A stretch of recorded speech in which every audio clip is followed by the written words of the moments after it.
Salut tout le monde, j'espère que vous allez bien. On se retrouve, oui, comme à chaque fois, vous commencez à en avoir l'habitude chaque année, au Tour de France des clubs, puisque oui, la semaine prochaine, ça sera le grand retour de la Ligue 1, et donc j'ai décidé de vous faire, comme à chaque fois, un Tour de France des clubs. Donc on va prendre, d'abord on va commencer avec les deux clubs qui ont joué aujourd'hui pour les deux matchs de trophée, pour le match de trophée des champions, c'est-à-dire Rennes et le Paris Saint-Germain. On va commencer avec le challenger qui a perdu et ensuite celui qui a conservé son titre, c'est-à-dire le Paris Saint-Germain.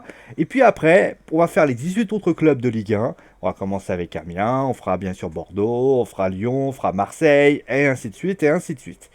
Alors, on fera un petit aparté quand même du match par rapport à la prestation individuelle, on va dire, de l'équipe rennaise, parce que voilà, j'ai vu le match, je peux quand même me fier à cette idée. Mais le Paris Saint-Germain, ça sera la même chose. Par contre, pour les 18 autres clubs de Ligue 1, étant donné que je n'ai pas pu regarder les matchs de préparation, je ne me fierai que lors du mercato et à l'effectif actuel du club en question. Je prends un exemple, si je choisis Lyon, je me fierai qu'au mercato et, on va dire, à l'équipe en question et aux rumeurs, bien évidemment, de transfert. Ça, vous l'avez forcément compris.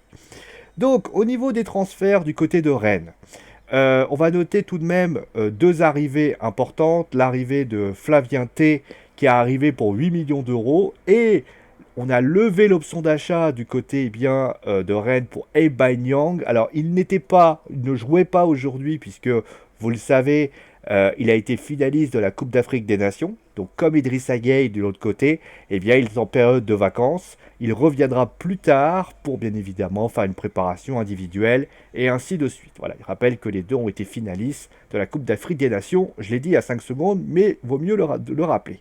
Ils ont également ramené Romain Sali, qui est également libre. Et on notera également l'arrivée de Jimmy Morel aussi, qui arrive gratuitement. Voilà, l'ancien Lyonnais qui était libre de contrat, qui aussi, bien sûr, a pris tout ça. On notera au niveau des départs, quand même, le départ, ça vous en doutez bien, le départ de Hatem Ben Arfa, qui donc a quitté le club et pour l'instant n'a trouvé aucune solution. Le départ, il n'a pas voulu prolonger de Mexer, de Badiachil qui est donc reparti du côté de Monaco. À noter que Brandon, lui, a été donc l'option d'achat pour Brandon a été levée et deux joueurs ont également parti. Ball qui est parti du côté de Brest et Benjamin André qui lui est parti du côté de Lille pour 8 millions d'euros.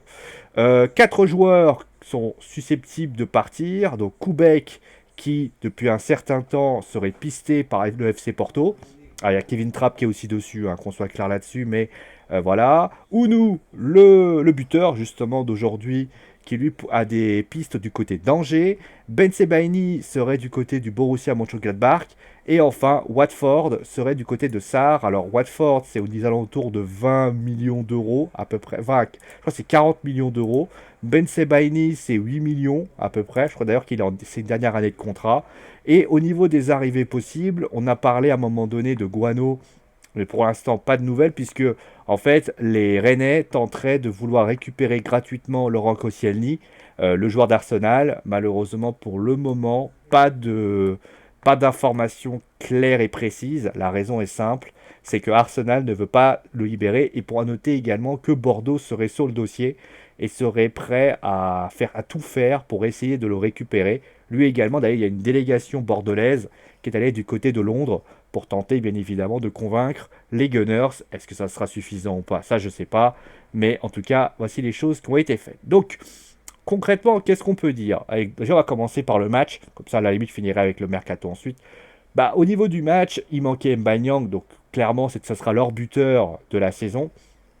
L'effectif de Rennes, de toute façon, moi, je suis assez partagé parce que c'est vrai que l'équipe qui a joué contre le Paris Saint-Germain, je l'ai trouvée assez regroupée, je l'ai trouvée très défensive, très courageuse. Voilà, c'est une équipe qui a envie concrètement de faire pas mal de bonnes choses, qui a eu qui a envie justement de mettre les envies, de donner leur maximum, qui a un effectif assez jeune, voilà, Et on connaît aussi du côté eh bien de Rennes de toujours chercher peut-être un joueur un peu artiste, etc. Ils avaient réussi à récupérer Johan Gourcuff il y a quelques années. Ils ont récupéré l'année dernière Hatem Ben Arfa.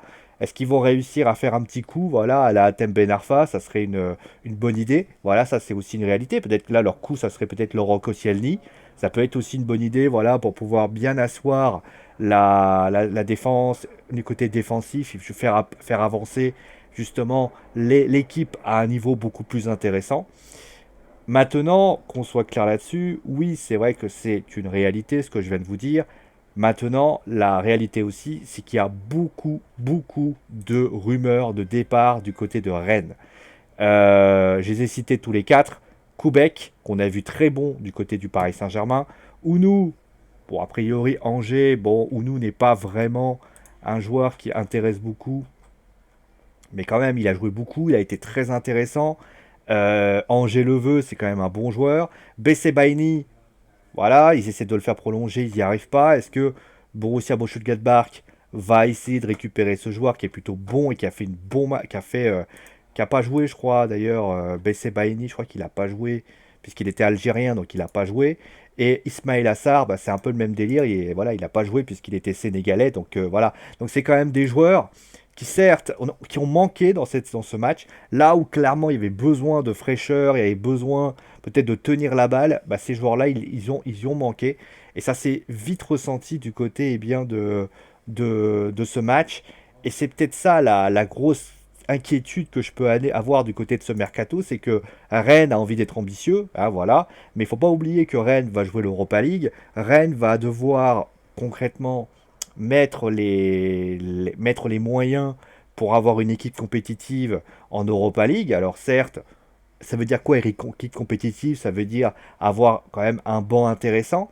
S'ils n'y arrivent pas, bah, Rennes risque déjà de souffrir en championnat. Et plus important, on l'a vu, je crois que l'année dernière, ils étaient en Europa League déjà. On a vu une équipe qui avait des difficultés d'un point de vue, euh, on va dire, très, voilà, ça a failli passer, mais ils pourront pas faire deux fois la même chose. Tu vois, avec une équipe qui était déjà bien compétitive la saison dernière, s'ils perdent les quatre joueurs que je vous ai cités, s'ils n'arrivent pas à récupérer deux, trois joueurs, dont un peut-être un Koscielny, je pense que du côté eh bien, de Rennes, ça va être compliqué parce que tu peux pas faire du bonne chose avec ce qu'il y a. Après, on n'est pas à l'abri non plus d'une bonne surprise. Mais l'Europa League le jeudi, le championnat le week-end, et on a vu que du côté de Shenzhen, du côté du Paris, contre le Paris Saint-Germain, on a vu une équipe qui avait beaucoup de mal quand le PSG accélère. Alors certes, ça reste le Paris Saint-Germain, ça reste une équipe qui voilà fait une pression énorme, etc., etc. Mais ça reste une équipe. Le Paris Saint-Germain était quand même friable, c'est une équipe encore en pleine convalescence, parce que bien évidemment ils sont en train de faire une préparation, même si Thomas Tuchel a dit que l'équipe était prête, pardon, pas prêtre, était prête, qu'on soit clair là-dessus. Voilà, voilà, il a dit on a bien contrôlé, etc., etc. Mais il faut l'avouer, Clément Grenier a dit qu'on pouvait être fiers d'eux. Je suis d'accord avec l'idée, c'est vrai qu'ils peuvent être fiers quand même de ce qu'ils ont fait, mais la réalité, malgré tout, c'est que être fier, c'est une chose. Mais voilà. Mais sinon, je trouve que l'idée de voilà d'avoir ramené un Jérémy Morel qui va apporter un peu d'expérience avec ce qu'il va donner, Da Silva qui a été plutôt intéressant, c'est un bon effectif. Mais est-ce que cet effectif avec la Ligue 1, avec l'Europa League, pourra être donné? Parce que voilà, quand tu prends Grenier, Bourigeaud, Flavienté, d'ailleurs, il y a quand même eu des bonnes prises, hein. Voilà, Flavienté en est le parfait exemple. Ouniou, Mbanyang, Ismaël. Ouais, mais si on a quatre joueurs, les quatre joueurs que j'ai cités qui s'en vont, Rennes va devoir recruter très vite, hein. Rennes va devoir trouver des moyens. Alors pour l'instant, l'effectif reste intéressant, mais il ne faudrait pas que ces quatre joueurs s'en aillent, parce que sinon, ça risque quand même d'être compliqué. Surtout que, voilà, après ce que j'ai compris, le président Olivier Létang donc c'est une news du 3 août, voilà. Surtout que Thomas Koubek, d'après l'information que je viens de voir là, Olivier Létang a confirmé l'arrivée du gardien de Reims, Edouard Mendy, qui donc va remplacer Thomas Koubek, qui va prendre la direction d'un club étranger. A priori, ça sera sans doute Porto. Vous voyez, un joueur intéressant qui va être remplacé par Edouard Mendy. Vous voyez, ça fait déjà le premier qui part.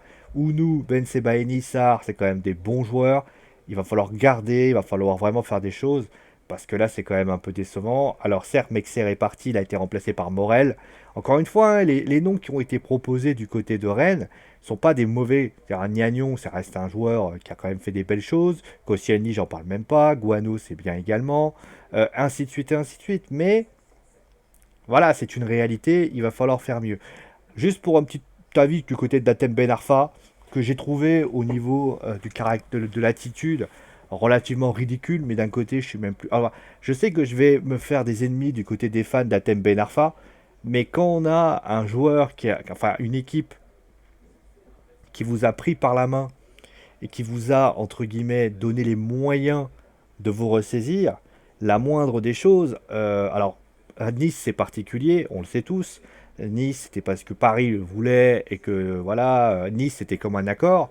Moi j'aurais préféré du côté de Rennes qu'il y ait un peu de respect. Je crois pas qu'Atem Ben Arfa s'est permis ce genre de propos avec Rennes, avec Nice. Là avec Rennes, limite avant c'était limite si il avait pas dit du côté de Rennes, bah vous êtes une équipe de losers quoi.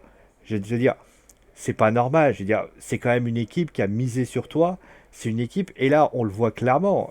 Il a décidé de prendre la poudre d'escampette et de partir du côté d'un club étranger. Alors, il y a Séville, il y avait également des clubs turcs. On a parlé à un moment donné des États-Unis.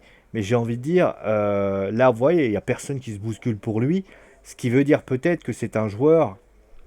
Alors, je sais que j'aime pas me faire faire des amis, mais c'est un joueur peut-être qui se croit peut-être, qui a peut-être cru que sa saison allait lui donner des clubs de dingue.